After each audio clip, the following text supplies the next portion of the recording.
Hello everyone. So नेप्सेको कुरा गरौँ, छोटो मिठो है, छोटो एनालाइसिस। मेरो फेभरेट इन्डिकेटर चाहिँ भोल्युम प्रोफाइल हो होइन। हजुरलाई डिमान्ड जोन, सप्लाई जोन भोल्युमको बेसिसमा निकाल्न छ होइन, एकदम इफेक्टिभ जोनहरू निकाल्न छ भने भोल्युम प्रोफाइल चाहिँ बेस्ट हो। सो यसको बेसिसमा हेरौँ है त।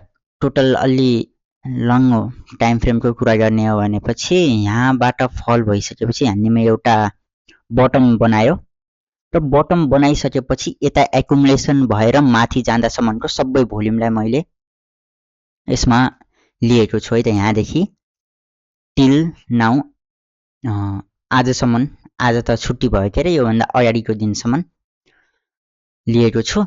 सो अब यसमा हेर्दाखेरि चाहिँ सबैभन्दा धेरै एकुमुलेसन अथवा ट्रेड भएको प्राइस रेन्ज चाहिँ जोन चाहिँ यो देखिन्छ ठ्याक्कै होइन, जहाँ हामीले पोइन्ट अफ कन्ट्रोल देख्न सक्छौँ। रेड लाइन, भोल्युम प्रोफाइलको रेड लाइनलाई पोइन्ट अफ कन्ट्रोल भन्छ है। यो पोइन्ट अफ कन्ट्रोल देख्न सक्छौँ र जबसम्म प्राइस भोल्युम प्रोफाइलको पोइन्ट अफ कन्ट्रोल भन्दा माथि रहन्छ तबसम्म वी आर सेफ है।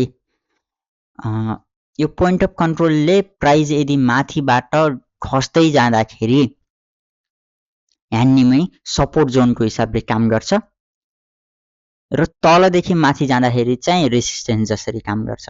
अनि पोइन्ट अफ कन्ट्रोलले चाहिँ प्राइसलाई जहिले पनि अट्र्याक्ट गर्छ भनिन्छ। सो यसले म्याग्नेट जसरी काम गर्छ। सो अब ह्यान्डीमै चाहिँ यदि फर्दर डाउनफल देखिएन र यतातिर थामियो भने चाहिँ अब चाहिँ पोजिटिभ हुनसक्छ मार्केट। पोजिटिभ हुन सक्छ भन्दै गर्दा पनि अब इलेक्सनको अनसर्टेनिटी छँदैछ। सो ह्युज भोल्युममा ट्रेड गर्दै नगर्नु भन्छु म। स्टिल सानो सानो ट्रेड पाउनुहुन्छ, कन्फिडेन्स आउँछ भने चाहिँ गर्न सक्नुहुन्छ। यदि यदि यदि यहाँ पोजिटिभ क्यान्डलहरू बनेर राम्रो भोल्युमसँग माथि जान थाल्यो अथवा यो जोनमा कन्सोलिडेट गर्यो अनि यहाँनिमै बस्यो, स्टेबल भयो, यो जोनलाई फर्दर ब्रेक गरेर अझै तल गएन भने चाहिँ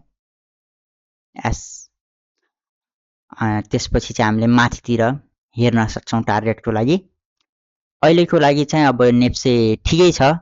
योभन्दा अगाडिको भिडियोमा चाहिँ अब यो ह्यामरको लो ब्रेक गरेर तल गइहाल्यो भने चाहिँ धेरै टाइम लिन्छ रिकभर हुन भनेर कुरा गरेकै थियौँ होइन। अनि त्यस्तै देखियो पनि। हेरौँ अब फर्दर के हुन्छ। भोल्युम प्रोफाइलको बारेमा अरू सिक्न जान्नको लागि कसरी युज गर्ने, कसरी लगाउने भोल्युम प्रोफाइललाई र यसको बारेमा बेसिक हल्का थ्योरी पनि हुन्छ नि त, हल्का बुझ्नुपर्ने कुराहरू, त्यो जान्नको लागि चाहिँ हजुरहरूले मेरो पहिलो भिडियो हेर्न सक्नुहुन्छ है। मेरो पहिलो भिडियो भोल्युम प्रोफाइलमै छ। सो त्यो हेर्न सक्नुहुन्छ। यो video high probability demand and supply zone भन्नेलाई यो भिडियो हेर्न सक्नुहुन्छ। यो भिडियोमा मैले राम्ररी एक्सप्लेन गरेको छु भोल्युम प्रोफाइल युज गरेर डिमान्ड सप्लाई जोन हाई प्रोबेबिलिटीवाला कसरी पत्ता लगाउने भनेर। सो यो भिडियो हेर्नु होला र केही चेन्जेसहरू नआउन्जेल यो एनालाइसिसमा। तबसम्मका लागि बिदा लिन चाहन्छु। धन्यवाद।